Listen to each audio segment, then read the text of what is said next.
Hello everyone, welcome to Magnet Brains, जहां आपको 100% free of cost education provide की जाती है। मतलब यहां आपको एक या दो चैप्टर पढ़ने के बाद किसी भी तरीके का कोई पेमेंट करने की नीड बिल्कुल नहीं होती है। सो इससे अच्छी बात से स्टार्ट करते हैं आज की इस वीडियो को। दिस इज बरका Gupta, your IP educator for class 11th।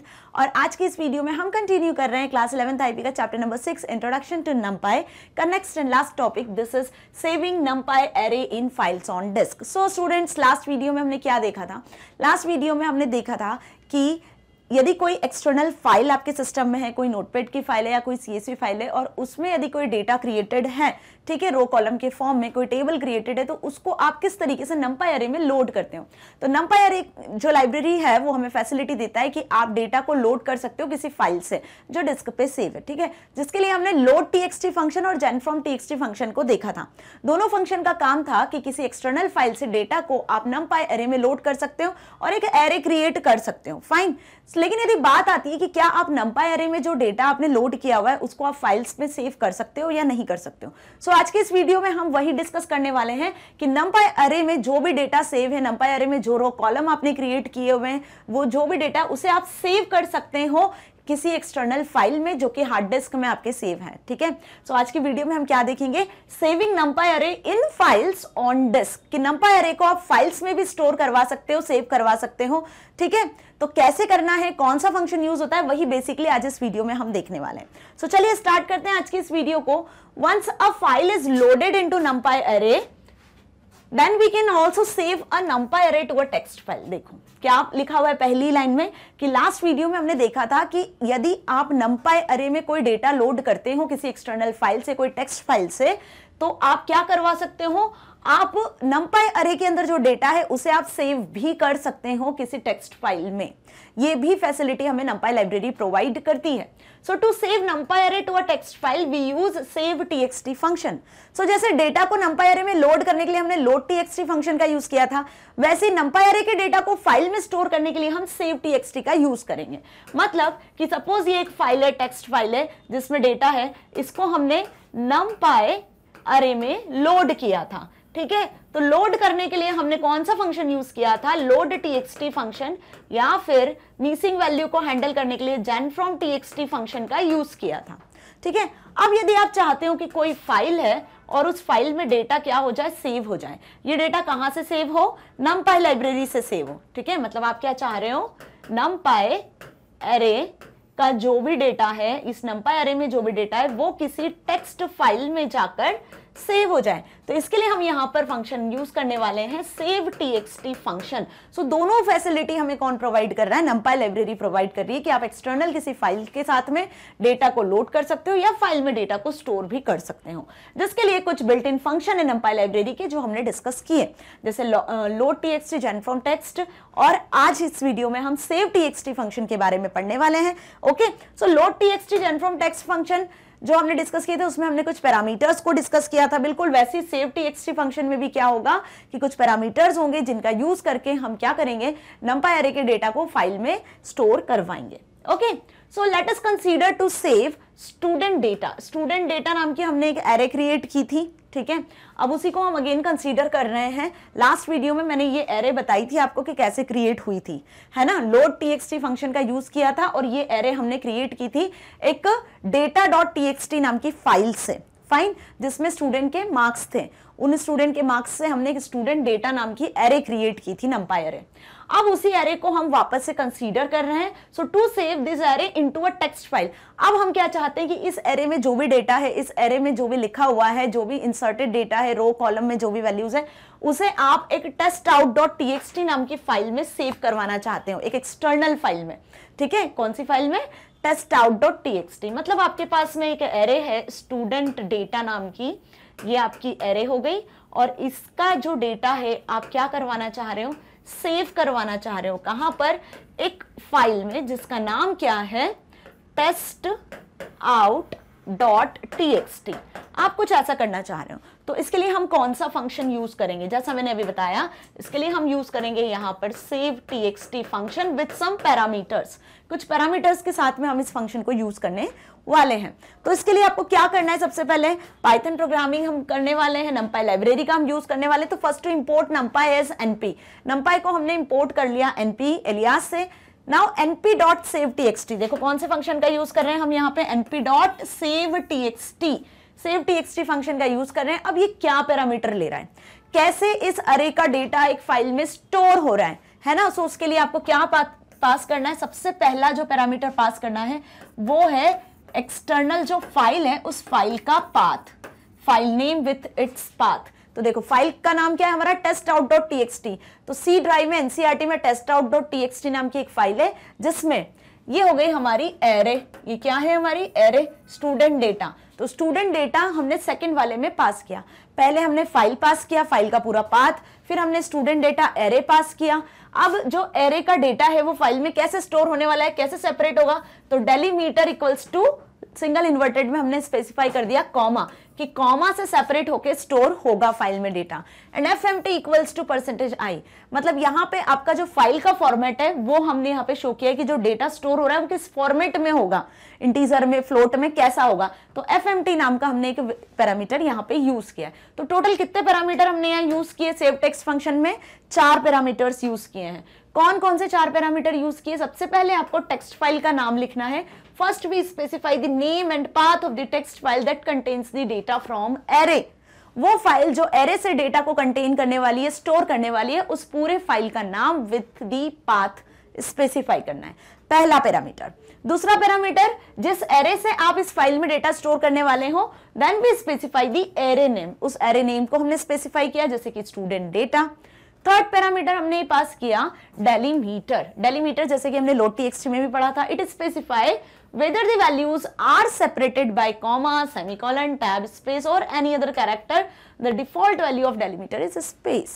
ठीक है, डेलीमीटर क्या स्पेसिफाई करता है कि फाइल में जो आपका डेटा है वो कैसे शो होगा, कॉमा से सेपरेट होके, स्पेस से सेपरेट होके, कॉलन से सेपरेट होके, व्हाइट स्पेसेस से, टैब स्पेसेस से। तो डिफॉल्ट यहाँ पे डेलीमीटर की वैल्यू होती है स्पेस। यदि आप कॉमा से सेपरेट करना चाहते हो तो इस तरीके से हम पैरामीटर स्पेसिफाई करते हैं।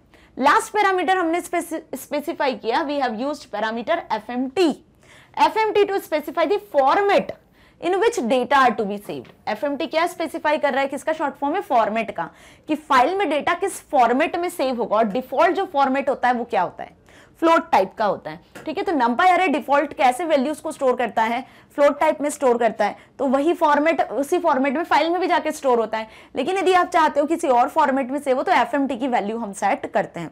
तो ये 4 पैरामीटर आपको यहाँ पर सेव txt फंक्शन में यूज करने हैं, जैसे हमने यहाँ पर यूज किए हैं। तो अब इसकी मदद से क्या होगा, जो स्टूडेंट डेटा वाली एरे है उसका पूरा डेटा स्टोर हो जाएगा एक testout.txt नाम की फाइल में, कॉमा से सेपरेट हो जाएगा। ठीक है, तो ये चीज समझ में आ गई कि सेव txt फंक्शन कैसे यूज करना है, numpy array.saveTXT फंक्शन का यूज कर लेना है। ठीक है, अब जब आप इस फाइल को सी ड्राइव में एनसीईआरटी फोल्डर में जब जाके आप इस testout.txt वाली फाइल को ओपन करोगे तो आपका ये जो स्टूडेंट डेटा वाली अरे का डेटा है वहां आपको शो होगा। क्यों, क्योंकि हमने यहाँ पर सेव txt फंक्शन का यूज करा। तो ये आपको अच्छे से समझ में आया, जैसे हमने प्रैक्टिकली load.txt फंक्शन देखा था ना कि डेटा फाइल से लोड होके आपको एरे में शो हो रहा था, बिल्कुल उसी तरीके से यहाँ पे एरे का डेटा कहाँ स्टोर हो जाने वाला है, फाइल में स्टोर हो जाएगा बाय यूजिंग दिस फंक्शन। तो कौन कौन से पैरामीटर यूज किए, पैरामीटर भी अब आपको चारों अच्छे से क्लियर हो गए। तो चलिए आप देख लेते हैं जल्दी से इसका प्रैक्टिकल, ताकि आपको ये भी अच्छे से समझ में आ सके। So students, now we are on PC and let's start the practical by Spider IDE।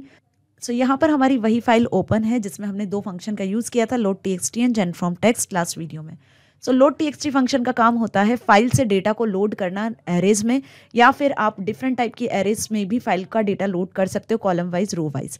Okay, उसके बाद हमने देखा था genFromText फंक्शन। इस फंक्शन का काम होता है कि कैसे आप यदि फाइल में कोई मिसिंग वैल्यू होती है तो एरे में उसे फिल कर सकते हो किसी फीलिंग वैल्यू पैरामीटर का यूज़ करके। और साथ ही साथ आप यहाँ पर skip, header, D type like parameters का को भी एक्सेस कर सकते हो।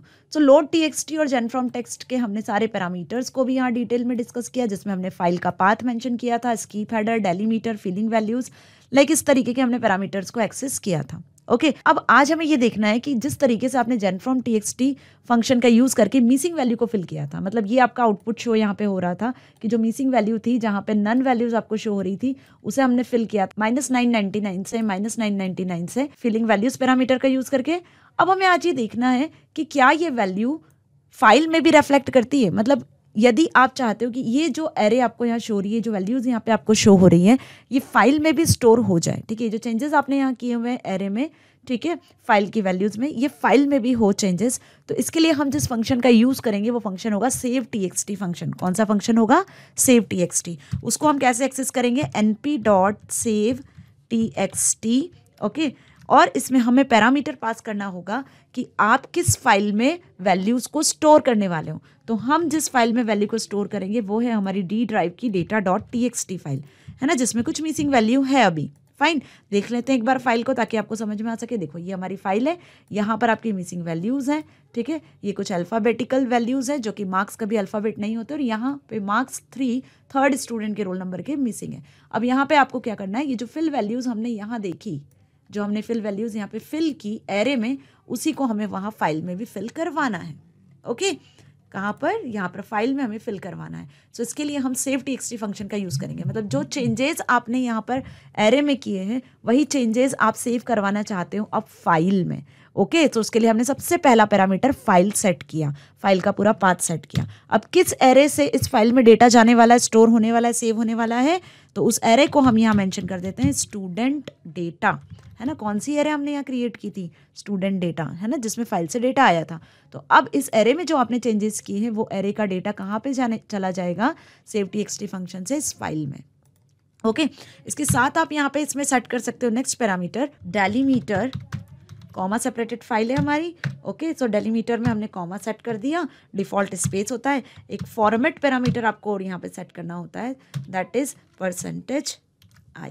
ये फॉर्मेट पैरामीटर भी हमने यहाँ पर सेट कर दिया। तो ये 4 पैरामीटर हमने यहाँ सेट किए हुए हैं सेव txt फंक्शन के, जिसकी मदद से क्या होगा, स्टूडेंट डेटा वाली जो एरे है जिसमें आपने ये मिसिंग वैल्यू यहाँ पे फिल की है ना, -999, ओके, ये फिल हो जाएगी कहाँ पर? इस data.txt नाम की फाइल में। जो भी डेटा यहाँ आपने, जो भी चेंजेस आपने यहाँ किए हुए हैं वो चेंजेस आपके सेव हो जाएंगे इस फाइल में by using this save txt function.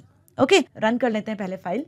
So as you see कि जो फाइल है हमारी उसमें अब मिसिंग वैल्यू फिल हो चुकी है और कॉमा से सेपरेटेड आपकी सारी वैल्यूज़ आपको यहाँ पे शो हो रही है एज इट इज़ एरे की, है ना। देखो ये हमारी एरे थी जिसमें हमने मिसिंग वैल्यूज़ को फिल किया था, और अब उस एरे को हमने किसका यूज़ करके, इस सेव txt फंक्शन का यूज़ करके क्या किया, उस एरे के डेटा को टेक्स्ट फाइल में स्टोर किया। तो देखो आपकी जो टेक्स्ट फाइल है data.txt फाइल, ये हमारी data.txt फाइल है नोटपैड की, उसमें ये पूरी वैल्यूज़ अब आपकी फिल हो चुकी है। जहाँ नन वैल्यूज़ थे, जहाँ पे अल्फ़ाबेट्स थे, वो अब -999 से सेट हो चुके हैं। तो फीलिंग वैल्यूज़ आप कुछ भी सेट कर सकते हो, ओके, बट आपको कैसे फंक्शंस का यूज़ करना है, होप आपको समझ में आया कि सेव txt फंक्शन किस तरीके से वर्क कर रहा है। ओके, सो चलते हैं वापस स्लाइड पर। सो स्टूडेंट्स, होप आपको प्रैक्टिकल समझ में आया कि कैसे सेव txt फंक्शन ने वर्क किया और कैसे numpy array का डेटा एक फाइल में जाके स्टोर हुआ। सो वीडियो अच्छी लगी, समझ में आई है तो आप इसे एक्सेस कर सकते हो यूट्यूब के साथ साथ magnetbrains.com वेबसाइट से भी। जैसे ही magnetbrains.com लिखोगे गूगल पे तो इस तरीके का होम पेज शो होगा। यहाँ पे सिलेक्ट कर लेना अपनी क्लास 11 जैसे सिलेक्ट करोगे तो सारे सब्जेक्ट्स आपको यहाँ शो हो जाने हैं। इनमें सिलेक्ट कर लेना अपना subject class 11th IP now, click on watch now. जैसे ही वॉच नाउ पे आओगे तो आपको क्लास 11th IP के सारे चैप्टर्स यहाँ पे शो हो जाने हैं। हम 11th के सारे चैप्टर्स कंप्लीट कर चुके हैं, चाहे वो कंप्यूटर बेसिक्स वाला चैप्टर हो, पाइथन से रिलेटेड कोई चैप्टर हो जैसे कि working list and dictionary, brief overview of Python, या फिर डेटाबेस का कोई चैप्टर हो, SQL से रिलेटेड कोई चैप्टर हो, इमर्जिंग ट्रेंड्स हो, इवन इंट्रोडक्शन टू नंपाई भी हमने कंप्लीट कर लिया है। सारे वीडियो लेक्चर्स आपको प्रैक्टिकल के साथ NCERT सॉल्यूशन के साथ यहाँ इस वेबसाइट पे अवेलेबल हो जाना है। तो कहीं किसी प्लेटफॉर्म पे जाने की जरूरत नहीं है। जिस भी किसी वीडियो में डाउट है, वीडियो को प्ले करना, इस तरीके से वीडियो प्ले होगा, आपका डाउट सॉल्व हो जाएगा। मैग्नेट ब्रेन्स आपको किंडरगार्टन से लेकर क्लास 12 तक free of cost education provide कर रहा है ताकि आप अपनी एग्जाम में बहुत अच्छे मार्क्स को स्कोर कर सकते हो, साथ ही साथ अपनी लाइफ में कुछ बहुत अच्छा अचीव कर सकते हो। सो स्टूडेंट्स, मिलेंगे नेक्स्ट टॉपिक के इस चैप्टर के साथ। तब तक के लिए stay here, stay happy. Thank you so much.